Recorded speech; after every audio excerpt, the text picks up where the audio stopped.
ఇది ఒక చెత్త ప్రభుత్వం, చేతగాని ప్రభుత్వం. ఇది ఒక ఉదాహరణ మాత్రం ఇచ్చాను. ఇక్కడ రాళ్లేశారు మళ్ళా చూశారా? వస్తా దానికి కూడా వస్తారే, మిమ్మల్ని వదిలిపెట్టరు ప్రజలు, తరిమి తరిమి కొడతారు రేపటి నుంచి మిమ్మల్ని అందరినీ. గంజాయి బ్యాచ్, బ్లేడ్ బ్యాచ్ ఇక్కడ కూడా వచ్చింది. పోలీసులు ఏం చేస్తానో అది లేదు. నిన్న కూడా ఆ డ్రామాకు కూడా వస్తా.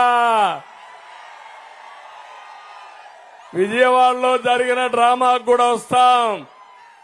మీరు ఇలాంటి చిల్లర పనులు చేస్తే, చిల్లర మూకగాని చేస్తే, ప్రజలు తిరగబడితే మీ బట్టలిప్పి తరిమి తరిమి కొడతారు. బీ కేర్ఫుల్ అని హెచ్చరిస్తున్నా. Jaganmohan Reddy control your. ఈ జే గ్యాంగ్ ఒకటి ఉంది వాళ్లకు. దొరికాడా? దొరికాడా లేదా? దొరికినట్లేడు. ముందు రాళ్ళేశారమ్మా. ఇప్పుడు ఈరోజే పవన్ కళ్యాణ్ గారు తెనాల్లో మీటింగ్ పెడితే చేతగాని పిరికి పందలు ఆయన వరాహి పైన రాళ్లేశారు. ఇప్పుడు నేను అడుగుతున్నా మిమ్మల్ని అందరినీ, ఇది తప్పని గట్టిగా చప్పట్లు కొట్టి నిరసన తెలియజేయండి.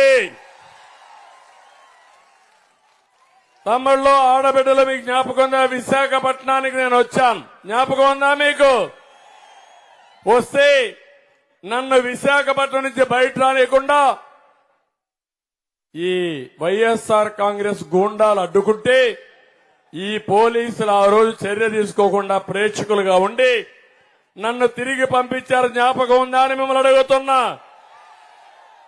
నేను అమరావతిలో నేను రైతులకు సంఘీభావంగా నేను వెళితే నా మీద వైఎస్ఆర్ కాంగ్రెస్ రౌడీలు చెప్పులు, రాళ్లు, అదే మరి కర్రలతో దాడి చేశారు. ఆ రోజు డీజీపీ సమాధానం చెప్పాడు. ఏమన్నాడంటే, ఈ రోజు వ్యతిరేకత ఉంది, చంద్రబాబు నాయుడు అంటే ప్రజాస్వామ్యంలో ప్రొటెస్ట్ చేయొచ్చు, రాళ్లతో దాడి చేయొచ్చు, కాబట్టి నేను సమర్థిస్తున్నాను సిగ్గు లేకుండా డీజీపీ చెప్పాడు. జ్ఞాపకం ఉందా నేను అడుగుతున్నా. మా ఇంటికి ఒక ఎమ్మెల్యేగా ఉన్న వ్యక్తి రాళ్లు కర్రలు తీసుకొని వస్తే నేను నివారిస్తే మన మీద కేసులు పెట్టి ఆయన నా అపాయింట్మెంట్కి వచ్చారని చెప్పారు. ఇవన్నీ నేను ఎక్కడ పోయినా నా మీద రాళ్లు వేశారు, అవునా కాదా అని అడుగుతున్నా మిమ్మల్ని. రాళ్ల దాడి చేశారు.